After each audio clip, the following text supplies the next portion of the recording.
Study home. তো আজকে যে সমস্ত ছাত্রছাত্রী ভাই বোনেরা ইতিহাস পরীক্ষা দিয়েছো, তো কোন কোন ইতিহাসের যে প্রশ্ন, এই প্রশ্নের উত্তরগুলো কি হবে একবার দেখে নাও। 1 নম্বরের উত্তরটি হবে উপেন্দ্রনাথ ব্রহ্মচারী যুক্ত ছিলেন, উত্তর হবে বিজ্ঞান প্রযুক্তি ও চিকিৎসাবিদ্যার ইতিহাসে। 2-এর দাগের উত্তরটি হবে কুমুদনাথ মল্লিক।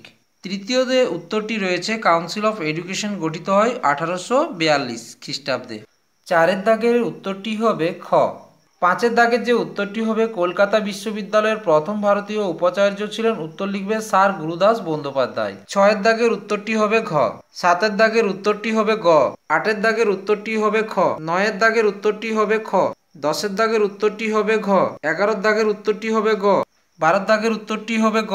13-এর দাগের উত্তরটি হবে গ। 14-এর দাগের উত্তরটি হবে গ। 15-এর দাগের উত্তরটি হবে ঘ। 16-এর দাগের উত্তরটি হবে আসামে। 17-এর দাগের উত্তরটি হবে অ্যান্টি সার্কুলার সোসাইটির সম্পাদক ছিলেন, ক হবে শচীন্দ্র প্রসাদ বসু। 18-এর দাগের উত্তর হবে গ।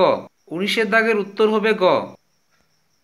দেখো কোন দিনটি আন্তর্জাতিক পরিবেশ দিবস রূপে উদযাপিত, উত্তর লিখবে 5ই জুন। তারপরের উত্তরটি মহাফেজখানা, তারপরের উত্তর 1929, তারপর হবে রবীন্দ্রনাথ ঠাকুর। প্রথমেরটি ভুল, তারপরেরটি ভুল, তারপরেরটি ঠিক হবে, তারপরেরটিও ঠিক হবে। ক স্তম্ভের সঙ্গে খ স্তম্ভের মিলটি দেখে নাও।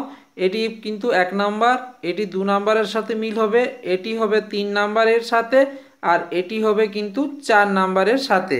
তো আশা করি তোমরা সকলেই বুঝতে পেরেছো। ভিডিওটি ভালো লাগলে অবশ্যই লাইক ও সাবস্ক্রাইব করে পাশে থেকো।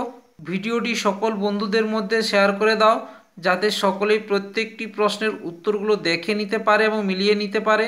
তোমরা ইতিহাসে সংক্ষেপের প্রশ্নের উত্তরগুলো কতর মধ্যে কত পাবে তা অবশ্যই কমেন্ট বক্সে গিয়ে কমেন্ট করবে।